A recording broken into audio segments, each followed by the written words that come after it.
গরিব অসহায় মানুষের কথা ভেবে মাসিক ১০০ টাকা বেতনে বাচ্চাদের শিক্ষা প্রদান করে চলেছে জনকল্যাণ শিশু শিক্ষা নিকেতন স্কুলের সম্পাদক সুবিদ আলী জানান, গরিব পরিবারের সন্তানদের পড়াশোনা শেখা প্রয়োজন আছে। এই কথা ভেবে স্কুল কর্তৃপক্ষ ভাঙড় সোনপুরে জনকল্যাণ শিশু শিক্ষা নিকেতন স্কুল গড়ে তুলেছে। ভোট আসলে রাজনৈতিক দলের নেতারা ছুটে যান গরিব পরিবারের দুয়ারে এক ঝাঁক উন্নয়নের প্রতিশ্রুতি নিয়ে। কখনো তারা বলেন না, তাদের পরিবারের কাছে বলেন না তাদের ঘরে সন্তানদের পড়াশোনা শেখা প্রয়োজন আছে, ভালো স্কুলে পড়াশোনা শেখা।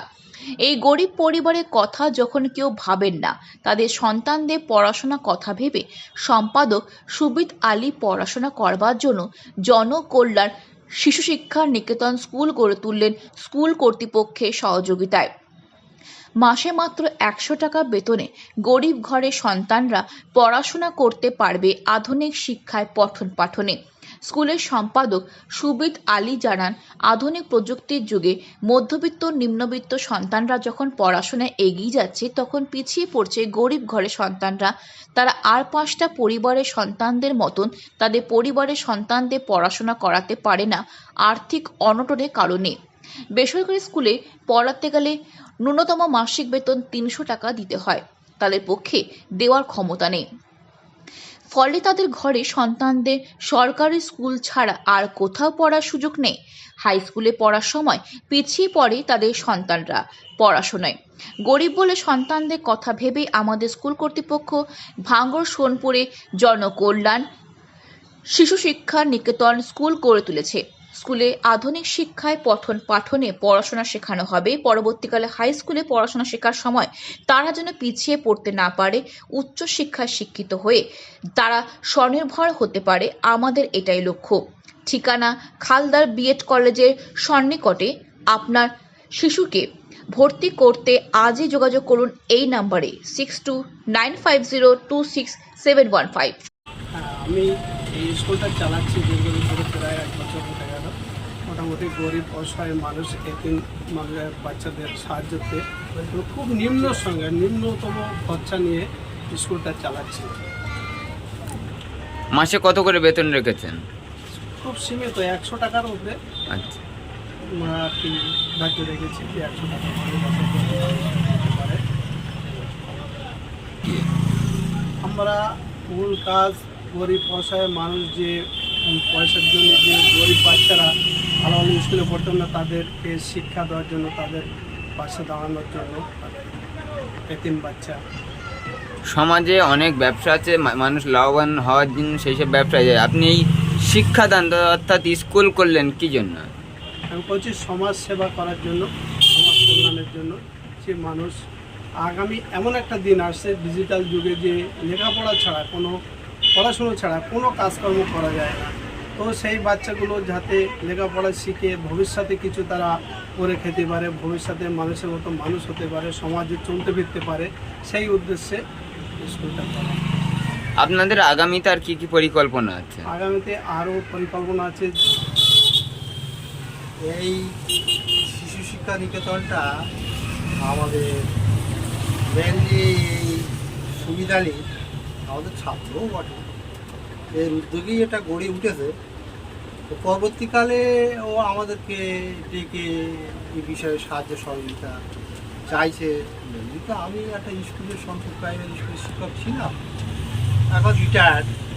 সেই জন্যে শিক্ষার অভিজ্ঞতা সকল হিসেবে যতটা পারা যায় এগিয়ে আসার জন্যে মেনলি আমি এখানে হাজির হয়েছি। কারণ এই এলাকাটা গরিব এলাকা, অবধ জনসাধারণ, খেটে খাওয়া মানুষ, তাদের বাচ্চা কাচ্চা তো আর এই প্রাইমারি স্কুলেতে এখন প্রচুর ছেলে মেয়ে, সেইভাবে ওখানেও মানে যেরকম নিয়ম অনুযায়ী যে 30:40 যেটা সরকারি নিয়ম, সেটাও তো ওখানে হচ্ছে না। আর এই কেজি স্কুলে আশেপাশে যা আছে, এখানে তো এই সমস্ত গার্জেনরা তো ওই পয়সায় ওখানে মাসে 300-400 টাকা প্লাস ভর্তি হওয়ার সময় একটা ভালো রকমের অ্যামাউন্ট দিতে হয়, সে তো দিতে পারে না। এই জন্যে সেই দিক ভেবে যে আমাদের এই সুবিধালি যে এই জিনিসটা গড়ে তুলেছে, এটা খুব ভালো জিনিস। সাধুবাদ জানানো দরকার। এটা মানে এলাকার ছেলে মেয়েদের যদি তাদের সঠিক একটা শিক্ষার জায়গায় গিয়ে তারা যাতে সমাজেরও একটা সুনাগরিক হয়, পরবর্তীকালে আজকাল তো লেখাপড়া না জানলে ঠকার ভয় থাকে, সেই ঠকা থেকেও তারা যাতে না ঠকে, এইরকম ধরনের চিন্তা ভাবনা নিয়ে করেছে। তা আমি চাই যতটা পারি সাহায্য সহযোগিতা করব। পরবর্তীকালে এই স্কুলটা অন্য জায়গায় শিফট করে নিয়ে একটু ভালো স্ট্রাকচার যেটা এটা যদি একটা গড়ে তোলা যায়, তাহলে পরবর্তীকালে আমিও দেখব আমাদের যে সমস্ত সমকর্মী সহকারী যারা ছিল, যারা রিটায়ার্ড, তাদেরকে এনে এই স্কুলের পঠন পাঠনের বিষয়ে বিভিন্ন টিএলএমের মাধ্যমে যে পাঠদান, যেটা বর্তমানে সরকারের যেটা নির্দেশ, সেই বিষয়ে আমি একটু সাহায্য সহযোগিতা করার চেষ্টা করব। প্রথমেই বলতে গেলে আমাদের স্কুলের প্রেসিডেন্ট সুমিত সাহেব স্কুলটা গঠন করেছে, সেক্রেটারি উনি স্কুলটা পঠনের ব্যবস্থা শুরু করেছে। সোনপুর জনকল্যাণ মানব সেবা শিশু শিক্ষাদান এই খালপাড়ের নিপীড়িত গরিব বাচ্চারা একটা ভালো স্কুল আছে এখানে সামনে, তারা পড়তে পারে না, যেতে পারে না, সেখানে অসহায়। সেই জন্য তিনি ভাবনা চিন্তা করেছে এখানে যদি আমি অল্প পয়সার বিনিময়ে বাচ্চাদের শিক্ষা দিতে পারি, তাহলে বাচ্চারা এখান থেকে কিছু শিখে বার হতে পারবে বা যেতে পারবে। সেই জন্য উনি উদ্যোগটা নিয়েছে, ওনার সঙ্গে অনেকেই সহকর্মী যোগদান দিয়েছে, সাথে সাথে আমরাও 4-5 জন টিচার নিয়োগ আছি। মাত্র 100 টাকার বিনিময়ে পড়তেই 100 টাকার মাসিক বেতনের বিনিময়ে এখানে পড়ানো হয় বাচ্চাদের। তার মধ্যে থেকে বাচ্চাদের পেন্সিল, রবার, খাতা, বই সব কিছুই দেওয়া হয় ফ্রিতে। যেগুলো আগামী দিনে আমরা আরও চাইছি বাচ্চাদের এগুলো যে মাসিক বেতনটা নিই আর নেব না, আমরা যদি কোনো অনুদান বাইরে থেকে পাই তাহলে আমরা স্কুলটা আরও উন্নত মানের জায়গায় নিয়ে যেতে পারি। আচ্ছা, আপনার নাম আর পরিচয়? আমি একজন গৃহশিক্ষক ছিলাম, একটা ভালো বেতনে বিভিন্ন জায়গায় বিভিন্ন বাড়িতে পড়াতাম, কিন্তু আমাদের এই সেক্রেটারি সাহেব সুবিত আলী, এনার সঙ্গে আমার পূর্বে পরিচয় ছিল, ওনার ছেলেরও আমার কাজ করত।